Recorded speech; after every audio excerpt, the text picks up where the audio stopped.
সংবাদ সবাইকে স্বাগত জানাচ্ছি। আমি ফিরোজ তোহা। শুরুতেই সংবাদ শিরোনাম। বাংলাদেশের সর্বশেষ গুরুত্বপূর্ণ আপডেট সংবাদ আপনাকে স্বাগত। শুরুতেই সংবাদ শিরোনাম, পরে বিস্তারিত।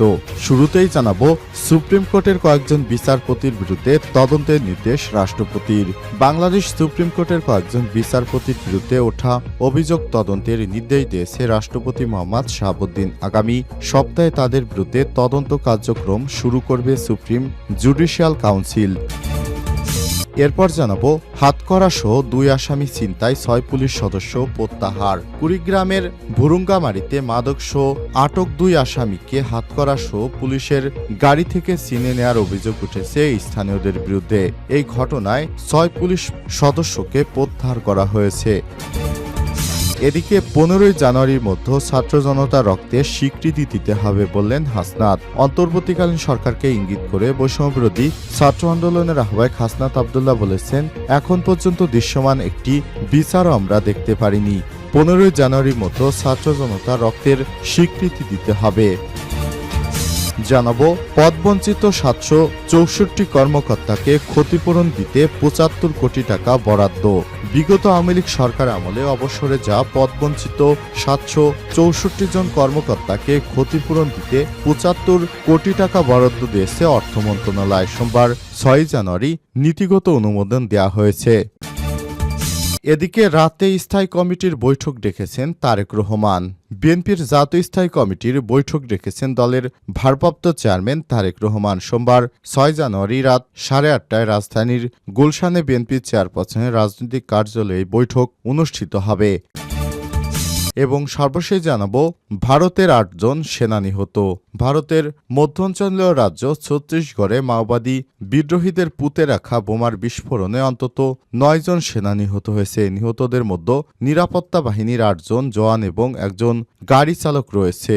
আর সোমবার 6 জানুয়ারি ছত্তিশগড়ে বিজাপুর জেলায় এই প্রাণহানির ঘটনা ঘটে। প্রিয় দর্শক, এতক্ষণ শুনছিলেন সংবাদ শিরোনাম, এবারে বিস্তারিত। তবে তার আগে বন্ধুরা, অনুরোধ থাকবে, আপনি বিশ্বের কোন দেশ থেকে আমাদের সংবাদটি দেখছেন কমেন্ট করে জানিয়ে দিন। আপনি যদি এই চ্যানেলে নতুন হয়ে থাকেন, আমাদের সংবাদটি দেখতে দেখতে চ্যানেলটি সাবস্ক্রাইব করে রাখুন, যাতে করে বন্ধুরা আমাদের পরবর্তী লেটেস্ট আপডেট সংবাদগুলো সবার আগে আপনার কাছে পৌঁছে যায়। এবারে বিস্তারিত। সুপ্রিম কোর্টের কয়েকজন বিচারপতির বিরুদ্ধে তদন্তের নির্দেশ রাষ্ট্রপতির।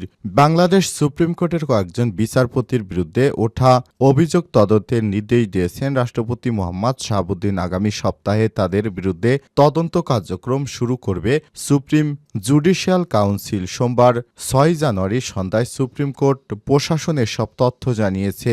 সংবিধানের 96 অনুচ্ছেদ অনুসরণ করে রাষ্ট্রপতি এই নির্দেশনা দেন বলে জানা গেছে। তবে কতজন বিচারপতির বিরুদ্ধে তদন্তের নির্দেশনা দিয়েছেন সেই সংখ্যাটি নির্দিষ্ট করে বলেনি সুপ্রিম কোর্ট প্রশাসন। কয়েকজন বিচারকের আচরণের বিষয়ে প্রাথমিক অনুসন্ধান করে সে সংক্রান্ত প্রতিবেদন গত 15 ডিসেম্বর রাষ্ট্রপতির কাছে পাঠায় প্রধান বিচারপতি ডক্টর সৈয়দ রেফাত আহমেদের নেতৃত্বাধীন সুপ্রিম কোর্ট জুডিশিয়াল কাউন্সিল। এর আগে 4 ডিসেম্বর সুপ্রিম কোর্ট থেকে জানানো হয়, উচ্চ আদালতের বেশ কয়েকজন বিচারপতির আচরণের বিষয়ে সুপ্রিম জুডিশিয়াল কাউন্সিলে প্রাথমিক অনুসন্ধান চলছে। এই বিষয়ে যথেষ্ট অগ্রগতি হয়েছে। এছাড়াও বঙ্গভবন থেকে এ সংক্রান্ত চিঠি সুপ্রিম কোর্টে পৌঁছেছে। ওই চিঠির পরিপ্রেক্ষিতে এখন কয়েকজন বিচারপতির বিরুদ্ধে তদন্ত করবে সুপ্রিম জুডিশিয়াল কাউন্সিল।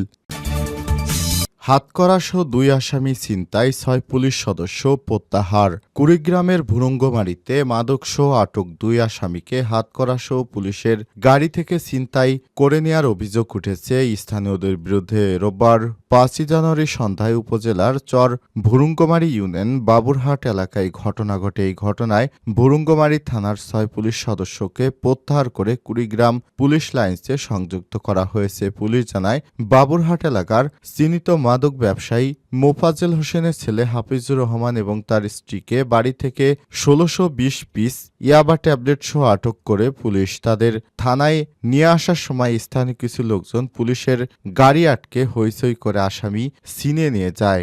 জানা গেছে, স্থানীয়দের খবরে ভুরুঙ্গমারী থানার এসআই ওবায়দুল ও এসআই আরিফ সহ 6 সদস্যের পুলিশের একটি টিম অভিযানে যাওয়ার পর এই ঘটনা ঘটে। এই ঘটনায় দায়িত্বরত 6 পুলিশ সদস্যকে প্রত্যাহার করে পুলিশ লাইন্সে নেওয়া হয়েছে। রাতেই থানার অফিসার ইনচার্জ ওসি মনিরুল ইসলামকে পুলিশ লাইন্সে বদলি করা হয়েছে। কুড়িগ্রামের পুলিশ সুপার মোহাম্মদ মাহফুজুর রহমান ঘটনার সত্যতা নিশ্চিত করে বলেন, স্থানীয় কিছু লোকজন পুলিশের কাছে বাধা দিয়ে আসামি ছিনতাই করে নিয়ে যায়। ঘটনায় মামলা হয়েছে, একজনকে গ্রেপ্তার করা হয়েছে, অন্য আসামিদের গ্রেপ্তারের চেষ্টা চলছে। হাতকড়া সহ ছিনতাই হওয়া আসামিকে খোঁজা হচ্ছে।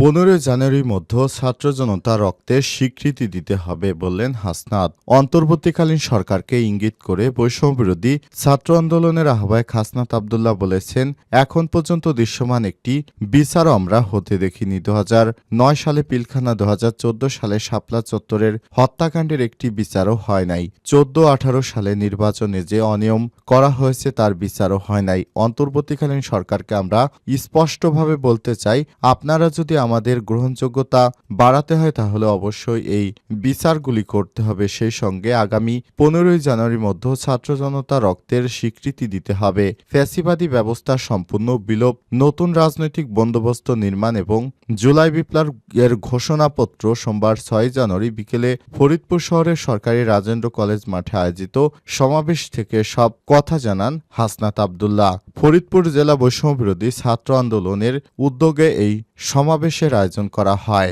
সমাবেশে হাসনাত আব্দুল্লাহ বলেন, এখন পর্যন্ত আমাদের এই বিপ্লবকে অনেকেই মেনে নিতে পারে নাই। সেই জন্য কিছুদিন পর পর আমরা দেখি বিচার বিভাগে কু করা হয়, পুলিশ কু করা হয়, আনসারের বিদ্রোহ হয়, সচিবালয়ে আগুন লাগানো হয়। আমরা সবাইকে বলতে চাই, আপনারা রিয়েলিটি মাইনে নেন। এই ফরিদপুরবাসী যতদিন জেগে আছে, খুনি হাসিনার বাংলার মাটিতে ফিরবে না। প্রবীণ রাজনীতিবিদদের উদ্দেশ্যে হাসনাত বলেছেন, আমরা দীর্ঘ সময় ধরে বিভাজনের রাজনীতির মধ্য দিয়ে বেড়ে উঠেছি। আমাদের বিভাজনের রাজনীতির মধ্য রেখে আমরা জাতীয় ঐক্য কখনোই বসতে পারিনি। পূর্বের রাজনীতিবিদদের রাজনীতির প্রজ্ঞা ও অভিজ্ঞতাকে আমরা তরুণ প্রজন্ম সম্মান জানাই। এই তরুণ প্রজন্মের এই আত্মবিশ্বাস ফ্যাসিবাদকে বাংলাদেশ থেকে উৎখাত করার জন্য আমাদের প্রত্যয়, আপনাদের প্রজ্ঞার সঙ্গে তাদের এই প্রত্যয় যদি আপনারা সম্মান না ঘটাতে পারেন তাহলে 24 পরবর্তী বাংলাদেশ বিনির্মাণে আমরা ব্যর্থ হব। তাই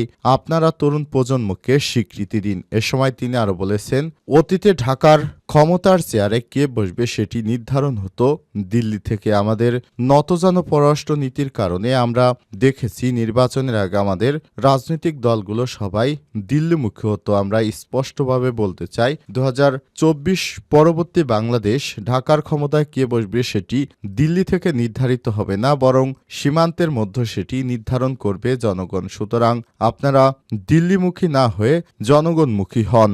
সমাবেশে বক্তব্য রাখেন বৈষম্যবিরোধী ছাত্র আন্দোলনের অন্যতম সমন্বয়ক, জুলাই শহীদ স্মৃতি ফাউন্ডেশনের সাধারণ সম্পাদক ও জাতীয় নাগরিক কমিটির মুখ্য সংগঠক শারজিস আলম। অন্যদের মধ্যে বক্তব্য রাখেন বৈষম্যবিরোধী ছাত্র আন্দোলনের কেন্দ্রীয় সমন্বয়ক হাসিব আল ইসলাম, আরিফ সেল, আশরেফা প্রমুখ। পদবঞ্চিত 764 জন কর্মকর্তাকে ক্ষতিপূরণ দিতে 75 কোটি টাকা বরাদ্দ।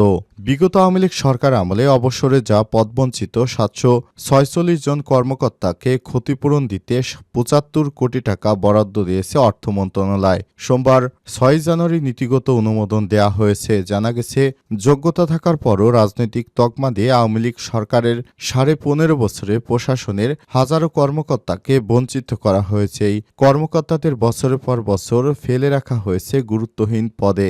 মেধাবী, দক্ষ, যোগ্য অনেক কর্মকর্তাকে বিশেষ ভারপ্রাপ্ত কর্মকর্তা ওএসডি করে ফেলে রাখা হয়েছিল দীর্ঘদিন ধরে। কাউকেই দেয়া হয়েছিল বাধ্যতামূলক অবসর।